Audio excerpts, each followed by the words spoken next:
Ok. Ouais, allô, bonsoir, pasteur Théo.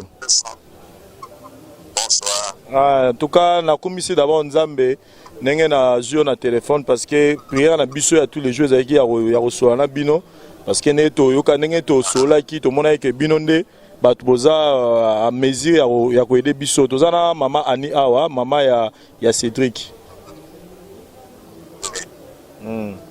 Maman Ani pesa mbote. Allô, pasteur. En fait, on vient à peine d'arriver qui en Belgique, comme en Allemagne, c'est quoi. Et c'est vraiment triste. Après autant d'années, on est Babani Kolukamwana. Ils sont au Salaki, à propos de Salata. Donc, moi, c'est un suivi, moi, on a mis un moi, c'est dit maintenant, ça c'est un nom qui doit être congolais. Moi, on a fait avec un raisonnement à Bessie, à coordonner. Nous-mêmes, on a fait le Congo à nos propres prix. Mais du coup, on a déjà été comment les loyaux, on se rend compte que c'est Nazareth. Et pourtant, l'Afrique du Sud, ce n'est pas une petite cité, un endroit où on peut retrouver quelqu'un facilement. Hein? Moi, on a placé un cadre système social.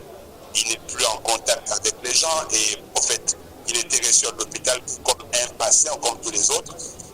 Donc là où on l'a placé, ben, nous ne savons même pas où on l'a placé. Nous ne savons même pas qu'est-ce qu'il est devenu.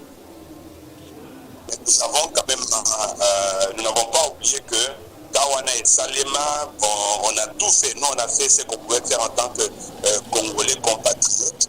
On a appelé le Congo à nos propres frères. On a appelé les parents de Patrick, de Cédric. Mais aujourd'hui, en tout cas, il n'y a rien que l'on puisse faire. Hein. Mais est-ce que l'orphelinat où on l'avait envoyé l'enfant pour venir se faire soigner, vous pouvez vous souvenir de l'orphelinat? L'orphelinat où il Non, ce n'est pas d'abord l'orphelinat en ce moment-là. On a gardé l'enfant pour qu'on puisse faire un dossier, parce que ce n'est pas qu'il était malade. C'était un enfant qui était abandonné. Alors on l'a amené pour qu'on puisse, n'est-ce pas, l'examiner, voir comment l'enfant se porte. Et ce sont les assistants sociaux qui avaient amené l'enfant. Ce n'est pas que l'enfant était déjà placé dans l'orphelinat. Et après là, c'est notre problème de notre département, le département ou le ministère des Affaires sociales.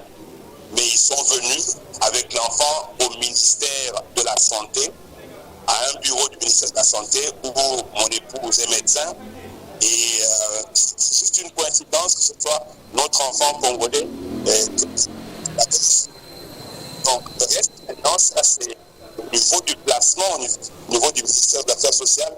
Donc, on n'a aucune idée. Depuis à Joko, ce n'est pas qu'il y a un endroit qu'on appelle l'orphelinat. Il y a plusieurs maisons, on peut placer l'enfant sous la tutelle d'une famille, dans n'importe quelle ville. C'est tellement vaste. C'est comme chercher maintenant une aiguille dans une botte de foin. Mais est-ce que, si au moins, on peut, donc c'est-à-dire les démarches qu'on peut, est-ce que si on cherche à faire les démarches de contacter le ministère des Affaires sociales, est-ce qu'à partir d'eux, on peut avoir un peu une suite favorable, c'est-à-dire chercher un peu là où on peut le retrouver. Dans ce sens-là, c'est-à-dire à partir du ministère social, il y a des documents, il y a des dossiers où on peut savoir qu'il y avait un enfant qui était perdu en 1994, comme ça. Tout à fait. Je crois que ils vous aideront. Pas je crois. Sûrement, ils vont vous aider parce qu'ils ont les archives, ils savent les enfants où on les a placés et tout ça. Hein. Si vous avez au moins cette référence-là, que l'enfant a été perdu en 94 et qu'il avait été amené par des assistantes sociales aux cliniques Hillsborough Hospital, où il avait été vu par des médecins. Et puis, depuis lors, nous ne savons plus où le retrouver. Et ils peuvent, n'est-ce pas, vous aider à le retrouver. Dans les démarches qu'il faut faire en ce moment, c'est il faut soit chercher des gens en Afrique du Sud, ou soit la maman elle doit se déplacer pour venir là-bas pour continuer à chercher son enfant. C'est-à-dire entrer en contact avec le ministère des Affaires sociales. Ça, c'est l'unique démarche. Tout à fait, c'est ça la démarche qu'il faudra faire. Il faut qu'il y ait quelqu'un en Afrique du Sud ou qu'il y ait, n'est-ce pas, un parent ou quelqu'un de la famille qui peut maintenant aller au département, au ministère des Affaires sociales pour présenter le problème et on pourra l'idée dans tous les autres bureaux, on pourra passer pour retrouver ces trucs. Vraiment. En tout cas, merci, pasteur Théo. Je ne sais pas. Hein? Non, merci. Non, on a expliqué à l'objet que il faut qu'il n'y ait. Donc, merci, pasteur Théo, pour ces précisions. Mais est-ce que ce sera possible qu'on puisse avoir votre numéro d'Afrique du Sud au cas où peut-être on aura besoin d'un conseil ou bien d'une orientation par rapport à ces démarches? Ça peut toujours nous aider.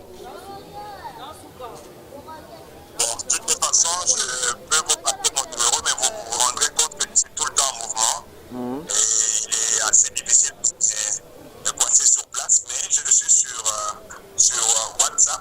Voilà. Je peux vous passer mon numéro, c'est le 7. Pardon, attendez, est-ce que vous pouvez m'écrire ça à partir du message? M'écrire ça. Ok, c'est bon. Ok. Merci vraiment, pasteur Théo. Je pense que si nous aurons encore quelques questions, mais quelques préoccupations, on pourra toujours vous contacter pour plus de précision. Mais sinon, vous étiez clair par rapport à vos propos. On a compris. Non, en fait, il faut simplement. Quelque part, nous ne sommes pas très fiers d'eux parce que nous on n'avait rien à faire avec l'enfant, mais nous avions réagi comme des véritables compatriotes. Nous avons vu que l'enfant ici, c'est un de nôtres. Et nous sommes donnés.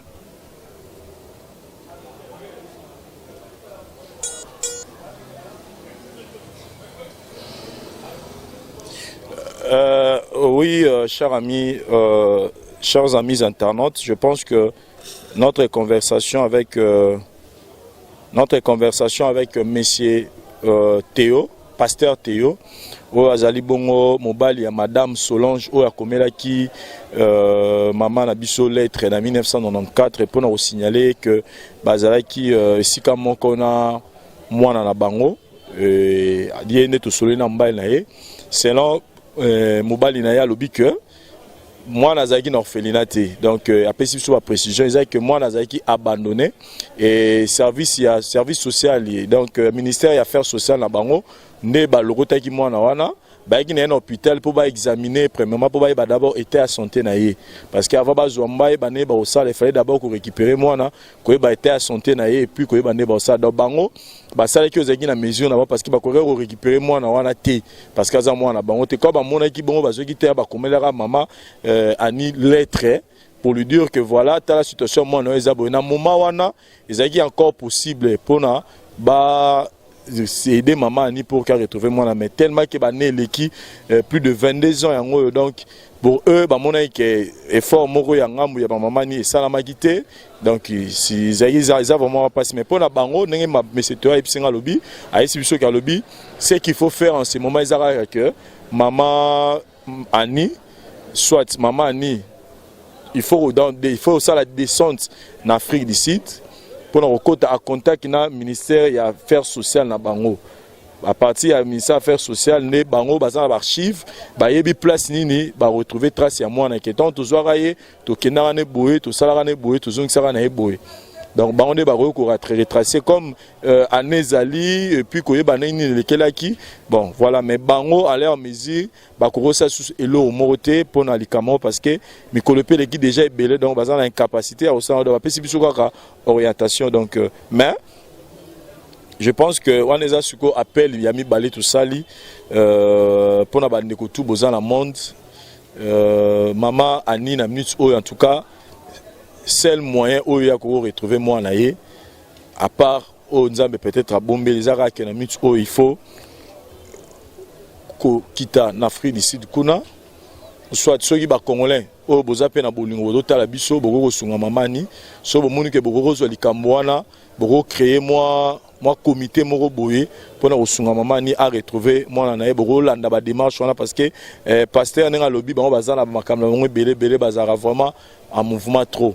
Mais les Congolais ont besoin d'Afrique du Sud, au Penza, nous avons touché Mité Manabino, beaucoup qui peut au côté Likambo, vous savez, le comité Moro Boisouat, vous s'organiser, maman ni a une Afrique du Sud, kuna, pour que vous continuez la démarche à moi, en soit, vous moni peu que vous sangana, na nenge na bino, vous landeli, vous que le ministère et affaires sociales pour que, bah, mais capé ko sala banquette biso pe nanga na biso la voix du peuple tozo lukato ba neni to ça peut-être penza ma rosa grâce to qui taper kuna na Afrique d'ici dango pour que to continuer ba banquette dango jusqu'à ce que to retrouver moi donc espoir et silité mais donc jusque là premier indice na biso zala qui madame Solange to solo na mba na pasteur Théo la bouche autorisée mais en tout cas merci na nengo d'abord appel na biso mais to monique tout si sinanté donc la bouche autorisée passer au check biso à contact qui est tout solo na ya biso que pour l'instant bango il faut dans les autres que bango basa qui part na bango mi kolose les cas qui belé ba monelo ba ça susté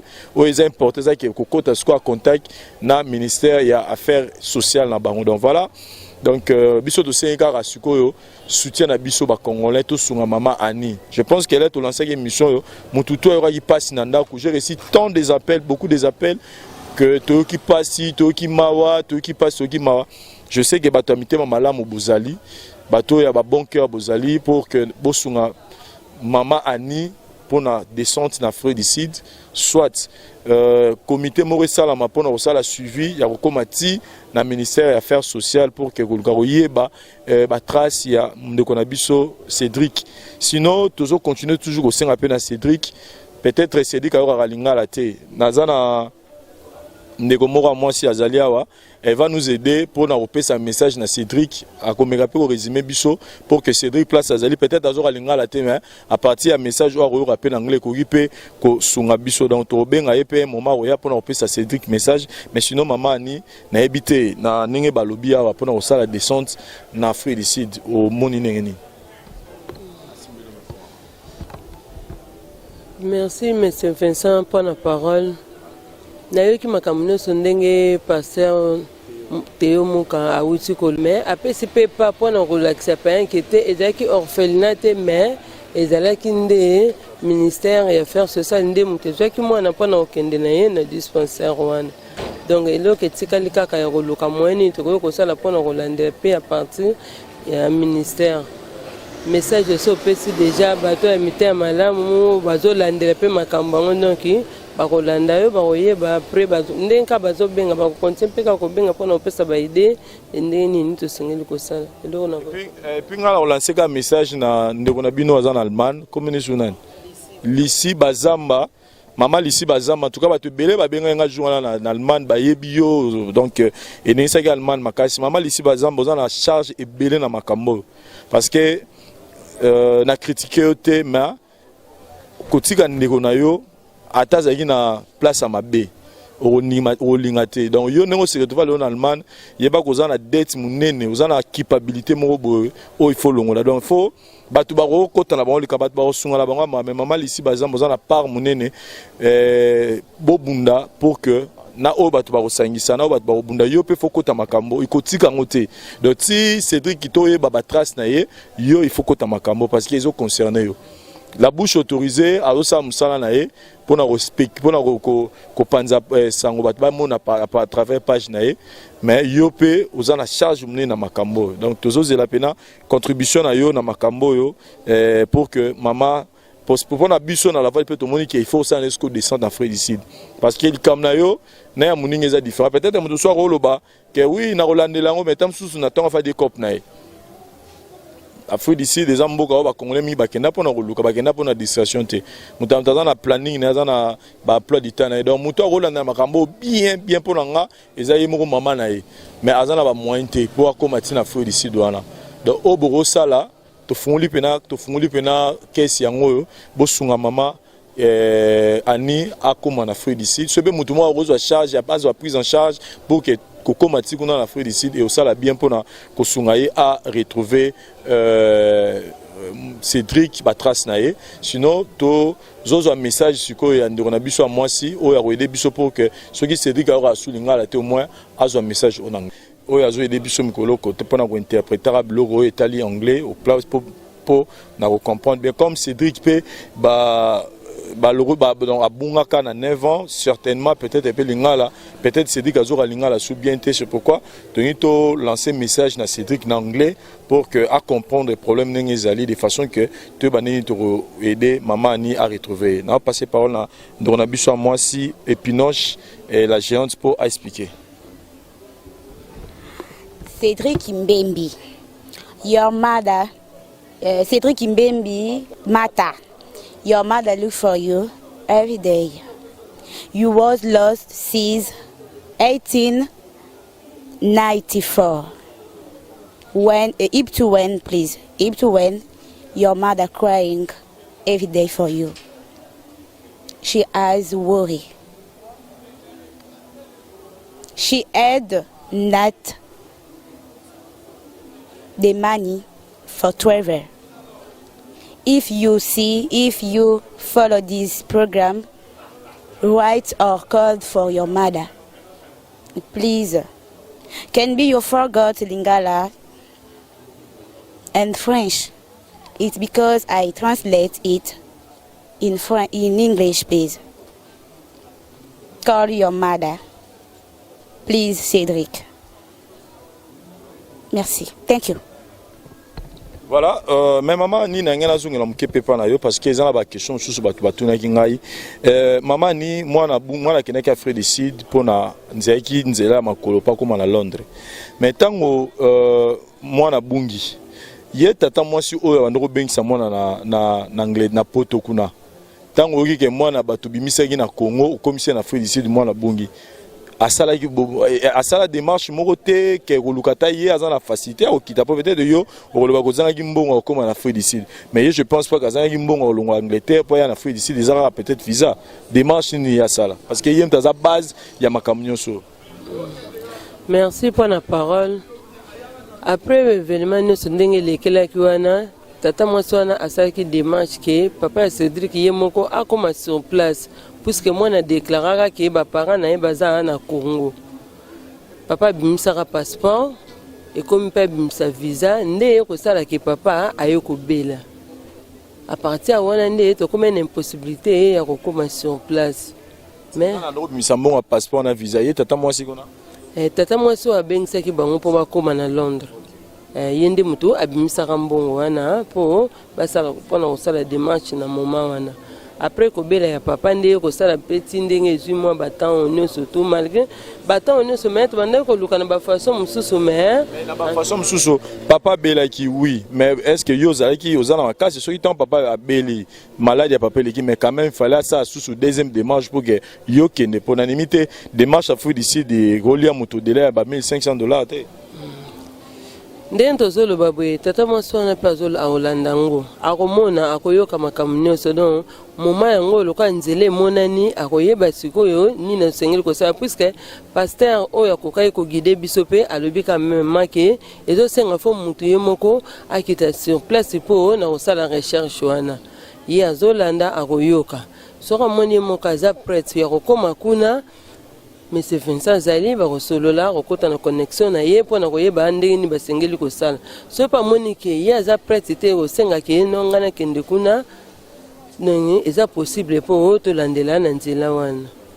Merci na ozota minité merci na bandeko botali biso pona problème otoza na luka ndeko na biso Cédric Mbembi Mata oyo to banai ko zela réaction ya mama Solange namba na MCTO muka boyo kinenge MCTO alobi que ba mikoleleke belé basi ba perdre ba trace na mais moyen ba ko retrouver moi les akaka ya kokoma sur place na ministère ya affaires sociales pour retourna ba on bazana ba archive ba nini moi na nzela ni na leka pour za lesiko wa za place za lelo na sengi na bino communauté congolaise en Afrique du Sud, bosunga mama to communauté baza libanda et toujours comprendre qu'il y a un problème de moyens mama ceux qui bon moyen monani mama o kendata siko en Afrique du Sud donc to sunga mama akoma en Afrique du Sud parce que yo ndeko totala aux appels makamno mais yemoko mama so bosungi yi sur place azana facilité à relandela ba démarche ti moi na mona donc voilà message na biso to pesi to yusu na Cédric mama za na postana soko bengi karata 30 secondes makamono c'est aussi la langue déjà merci na parose ça au caméraman assuré assuré qui bilila lelo et tout le monde a dit bon prochainement pour on peut s'abonner suite il y a situation merci bye.